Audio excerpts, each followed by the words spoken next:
Saya Nisa Al-Anggraini, NIM F1B018013. Saya Ega Oktaviani, NIM F081023. Saya Hena Agustina, NIM F1B018027. Saya Intan Rahayu, NIM F1B018029.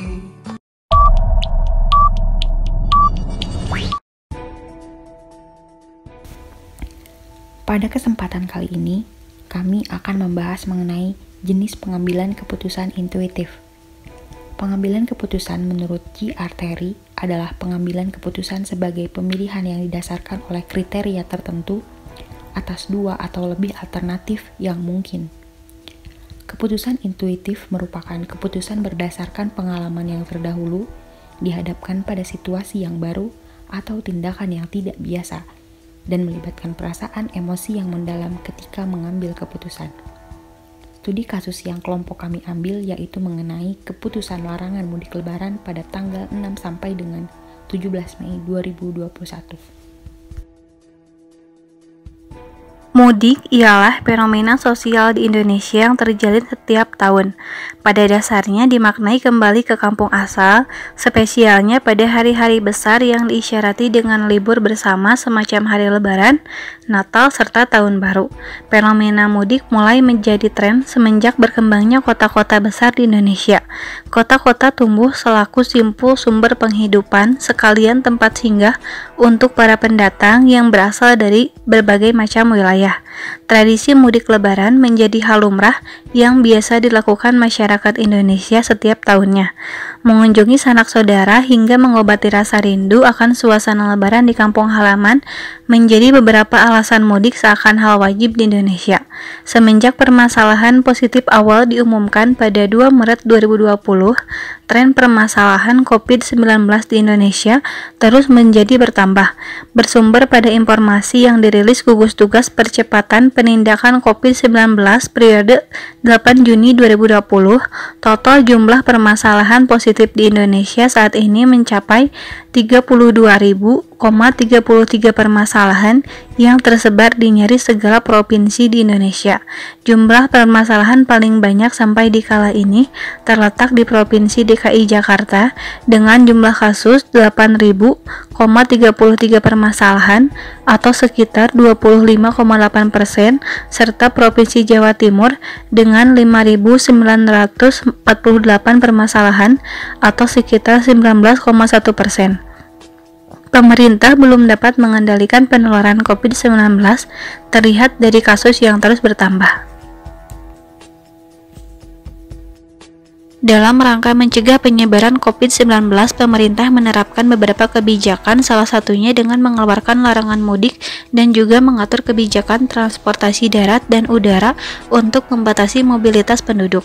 Pemerintah sudah mengeluarkan larangan kepada seluruh masyarakat untuk melakukan mudik lebaran atau Idul Fitri 2021 dimuat dalam Surat Edaran Nomor 13 Tahun 2021 tentang peniadaan mudik Hari Raya Idul Fitri tahun 1442 Hijriah dan upaya pengendalian penyebaran virus corona selama bulan suci Ramadan 1442 Hijriah dan Undang-Undang Nomor 6 Tahun 2018 tentang kekarantinaan kesehatan. Pemberlakuan larangan mudik dalam momen Idul Fitri atau Lebaran 2021 terhitung sejak 6 Mei sampai 17 Mei 2021. Bagi masyarakat yang nekat mudik, mereka akan diberikan sanksi sesuai dalam pasal 9 ayat 1 Undang-Undang Nomor 6 Tahun 2018 dengan hukuman kurungan paling lama setahun dan denda maksimal 100 juta rupiah. Belajar dari kejadian periode libur Idul Fitri pada tahun 2020 lalu yang menyebabkan lonjakan kasus COVID-19 hingga 600 kasus setiap harinya. Diana, selamat malam. Ini hampir pukul 00 waktu Indonesia bagian Barat. Bagaimana dengan persiapan penyekatan yang akan dilakukan oleh aparat kepolisian di sana? Benar sekali, kali ini kalau di telepon genggam saya menunjukkan ini kurang lebih 1 menit lagi. Bisa dikatakan ini adalah menit terakhir jelang penyekatan. Penyekatan ini yakni di tol Jakarta Cikampek. Meskipun pemerintah memberlakukan larangan mudik dari tanggal 6 hingga 17 Mei lalu, namun kenyataannya banyak warga yang tetap mudik untuk bertemu keluarga dan kerabatnya. Berbagai peristiwa di beberapa daerah pun menjadi sorotan halayak karena para pemudik berhasil menjebol penyekatan di tengah larangan mudik ini. Pada 8 Mei lalu, ratusan pemudik motor berhasil menerobos pos penyekatan di pos Bundaran Kepuh, Jalan Lingkar Luar Karawang.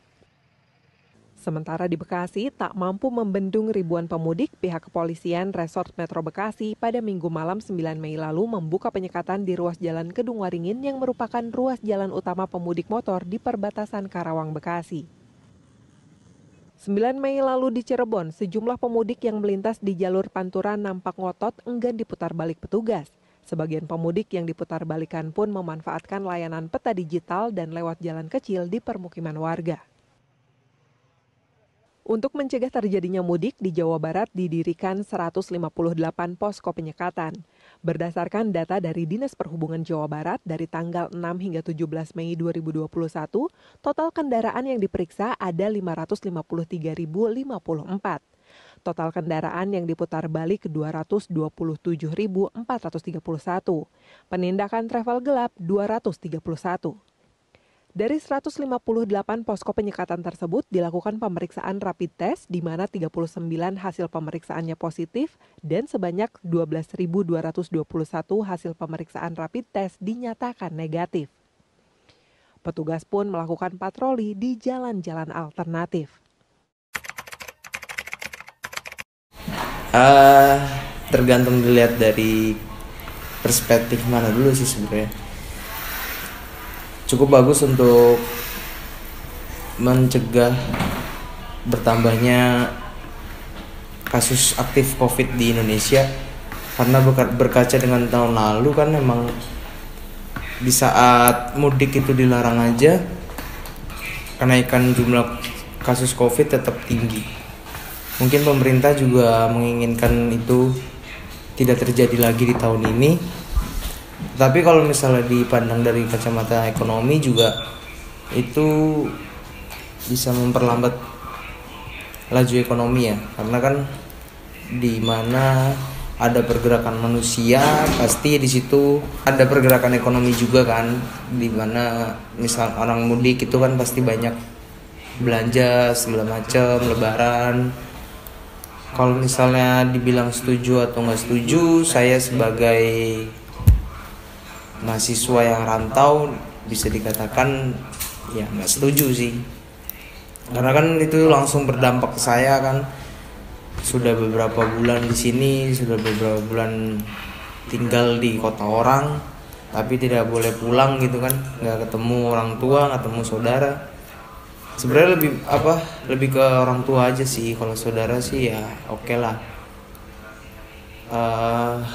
Jadi kalau saya sih nggak setuju, tapi kalau menurut saya tepat atau enggak, itu tepat.